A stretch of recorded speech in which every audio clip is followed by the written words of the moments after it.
अस्सलाम वालेकुम फ्रेंड्स। आज जो हमारा नेक्स्ट टॉपिक है वो है प्रोबेबिलिटी के हवाले से बेसिक जो प्रोबेबिलिटीज़ की हमारे पास प्रॉपर्टीज़ हैं, कंडीशंस हैं, वो यूज़ होती हैं हमारे पास क्रिप्टोग्राफी में हमारे पास कुछ साइफर्स हैं ऐसे कि उनको चेक किया जाता है कि whether the ciphers are probabilistic secure और नॉट, परफेक्टली सिक्योर और नॉट। तो उसको हम चेक करने के लिए ये हमारे पास बेसिक कुछ प्रोबेबिलिटीज़ है और कुछ साइफर्स की प्रोबेबिलिटी फाइंड करनी पड़ती है। तो उसके लिए हम कुछ बेसिक प्रोबेबिलिटी देखते हैं। सबसे पहले हमारे पास सैंपल स्पेस।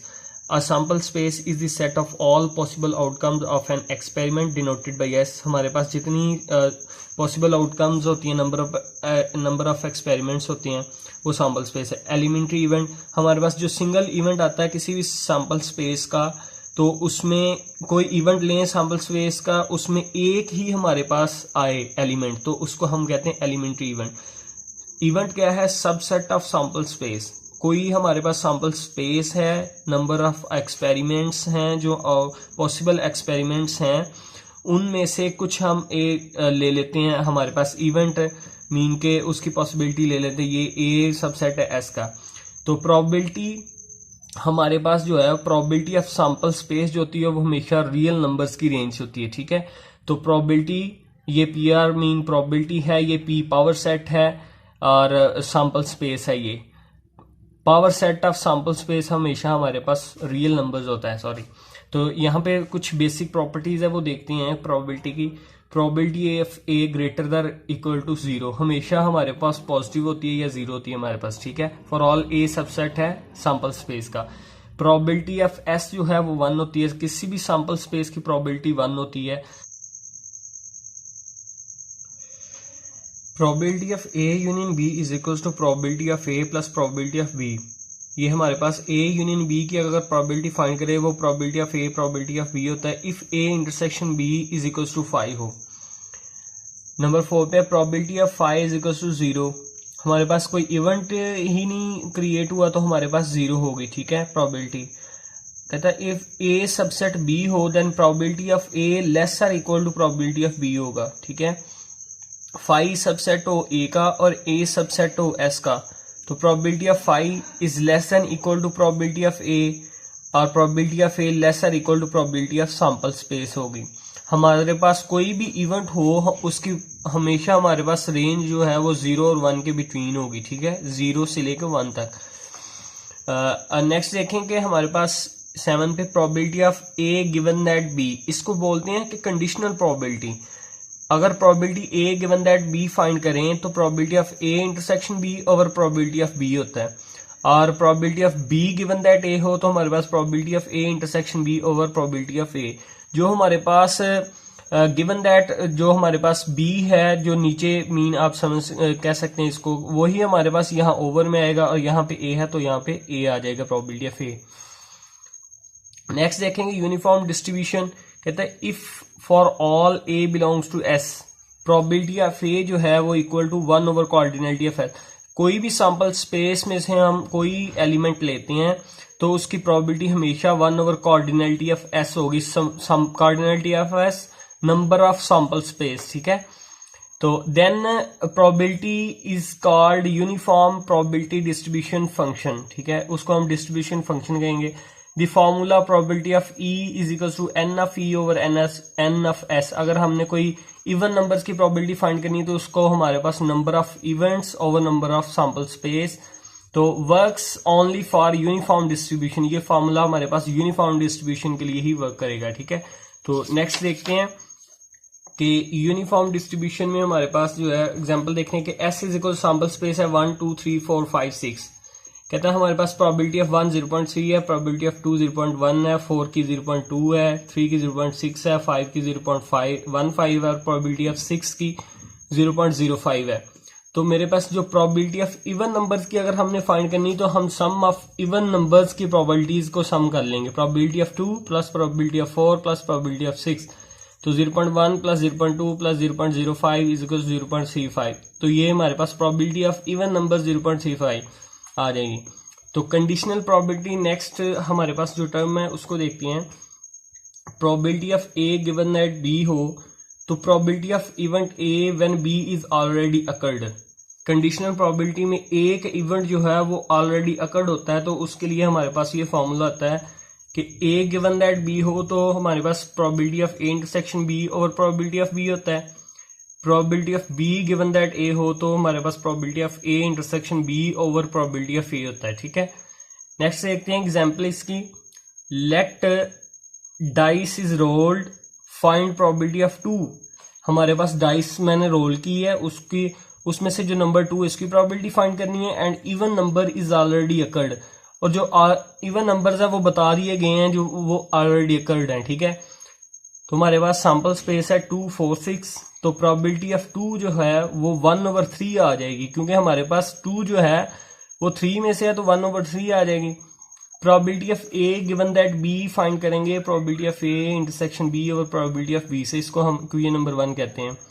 प्रोबेबिलिटी हमारे पास जो इवेंट ए है वो प्रोबेबिलिटी क्या है, एक है 2 है इवेंट की 2, जो बी है हम सपोज करते हैं B is equal number is even, तो इवन नंबर्स हैं 2 4 एंड 6, तो मेरे पास ए इंटरसेक्शन बी 2 आ जाएगा। Probability of A intersection B करेंगे तो हमारे पास सैंपल स्पेस टोटल हमारे पास डाइस में 6 होते हैं, तो 2 की प्रोबेबिलिटी 1/6 आ जाएगी, क्योंकि हमारे पास 3 सैंपल स्पेस में है तो ये भी तो 3 में से है तो 1/6 आ जाएगी। और प्रोबेबिलिटी ऑफ बी फाइंड करेंगे तो वो 3/6 आ जाएगी which is equal to 1/2। Probability of A given that B, ये वैल्यूज हम इंटरसेक्शन बी और बी की वैल्यूज 1 में पुट करेंगे तो 1/6 ओवर 1/2, 1/6 क्रॉस 2/1, तो ये मेरे पास which is equal to probability of A given that B is equal to 1/3। Next देखते हैं कि मेरे पास जो इंडिपेंडेंट इवेंट है वो क्या होते हैं। 2 events A and B are called independent event if and only if probability of A intersection B is equals to probability of A probability of B। अगर हमारे पास कोई 2 इवेंट A और B हैं, उनको इंडिपेंडेंट इवेंट कहेंगे जब उनके intersection की प्रोबेबिलिटी सेपरेटली हो, probability of A probability of B, product of A and B के। ठीक है, तो इसके लिए हम क्या करते हैं कि इन बोथ साइड्स को हम प्रोबेबिलिटी ऑफ B से डिवाइड करते हैं, तो यहां से probability of B over B cancel हो जाएगा। Probability of A intersection B probability of B which is equal to, formula होता है हमारे पास probability of A given that B, conditional probability का is equal to probability of A. और ऐसे event अगर हम probability of A given that B find करें वो equal to probability of A हो, तो हम कहते हैं कि both events are independent. Thank you so much. Probability of A union B is equal to probability of A plus probability of B. ये हमारे पास ए यूनियन बी की अगर प्रोबेबिलिटी फाइंड करें वो probability of A probability of B होता है if A intersection B is equal to 5 हो। Number 4 पे probability of 5 is equal to 0। हमारे पास कोई इवेंट ही नहीं क्रिएट हुआ तो हमारे पास 0 होगी। ठीक है, प्रोबेबिलिटी कहता है इफ ए सबसेट बी हो then probability of A less or equal to probability of B होगा। ठीक है, 5 सबसेट हो ए का और ए सबसेट हो एस का, तो probability of 5 is less than equal to probability of A, और probability of A less or equal to probability of sample space होगी। हमारे पास कोई भी इवेंट हो उसकी हमेशा हमारे पास रेंज जो है वो 0 और 1 के बिटवीन होगी। ठीक है, 0 से लेकर 1 तक। नेक्स्ट देखेंगे हमारे पास 7 पे probability of A given that B, इसको बोलते हैं कि कंडीशनल प्रोबेबिलिटी। अगर probability A given that B find करें तो probability of A intersection B over probability of B होता है, और probability of B given that A हो तो हमारे पास probability of A intersection B over probability of A. जो हमारे पास गिवन दैट जो हमारे पास बी है, जो नीचे मीन आप समझ कह सकते हैं इसको, वही हमारे पास यहाँ ओवर में आएगा, और यहाँ पे ए है तो यहाँ पे ए आ जाएगा प्रोबेबिलिटी ऑफ ए। नेक्स्ट देखेंगे यूनिफॉर्म डिस्ट्रीब्यूशन। कहता है if for all A belongs to S, probability of A जो है वो equal to 1 over cardinality of S. कोई भी सैंपल स्पेस में से हम कोई एलिमेंट लेते हैं तो उसकी प्रोबेबिलिटी हमेशा 1 ओवर कोऑर्डिनलिटी ऑफ एस होगी। Cardinality of S number of sample space. ठीक है, तो then probability is called uniform probability distribution function. ठीक है, उसको हम डिस्ट्रीब्यूशन फंक्शन कहेंगे। The formula probability of E is equals to N of E over N of S. अगर हमने कोई इवन नंबर्स की प्रोबेबिलिटी फाइंड करनी है तो उसको हमारे पास number of events over number of sample space. तो works only for uniform distribution, ये फॉर्मूला हमारे पास यूनिफॉर्म डिस्ट्रीब्यूशन के लिए ही वर्क करेगा, ठीक है। तो नेक्स्ट देखते हैं कि यूनिफॉर्म डिस्ट्रीब्यूशन में हमारे पास जो है एग्जांपल देखने के S is equal sample space है 1 2 3 4 5 6। कहता है हमारे पास प्रोबेबिलिटी ऑफ 1 0.3 है, प्रोबेबिलिटी ऑफ 2 0.1 है, 4 की 0.2 है, 3 की 0.6 है, 5 की 0.15 है और प्रोबेबिलिटी ऑफ 6 की 0.05 है। तो मेरे पास जो प्रोबेबिलिटी ऑफ इवन नंबर्स की अगर हमने फाइंड करनी तो हम सम ऑफ इवन नंबर्स की प्रोबेबिलिटीज को सम कर लेंगे। Probability of 2 plus probability of 4 plus probability of 6, तो 0.1 प्लस 0.2 प्लस 0.05 इज इक्वल 0.35। तो ये हमारे पास प्रोबेबिलिटी ऑफ इवन नंबर्स 0.35 आ जाएगी। तो कंडीशनल प्रोबेबिलिटी नेक्स्ट हमारे पास जो टर्म है उसको देखते हैं। Probability of A given that B हो तो probability of event A when B is already occurred. Conditional probability में एक इवेंट जो है वो ऑलरेडी अकर्ड होता है, तो उसके लिए हमारे पास ये फॉर्मूला आता है कि ए गिवन दैट बी हो तो हमारे पास probability of A intersection B over probability of B होता है। Probability of B given that A हो तो हमारे पास probability of A intersection B over probability of A होता है, ठीक है। नेक्स्ट देखते हैं एग्जाम्पल इसकी। Let dice is rolled, find probability of 2। हमारे पास डाइस मैंने रोल की है, उसमें से जो नंबर 2 इसकी प्रोबेबिलिटी फाइंड करनी है and even number is already occurred. और जो इवन नंबर्स है वो बता दिए गए हैं जो वो ऑलरेडी अकर्ड हैं, ठीक है। तो हमारे पास सैंपल स्पेस है 2 4 6, तो प्रोबेबिलिटी ऑफ 2 जो है वो 1/3 आ जाएगी, क्योंकि हमारे पास 2 जो है वो 3 में से है तो 1/3 आ जाएगी। Probability of A given that B find करेंगे, probability of A intersection B और प्रोबेबिलिटी ऑफ बी से, इसको हम क्वेश्चन नंबर 1 कहते हैं। प्रोबेबिलिटी हमारे पास जो इवेंट ए है वो प्रोबेबिलिटी क्या है, एक है 2 है इवेंट की 2।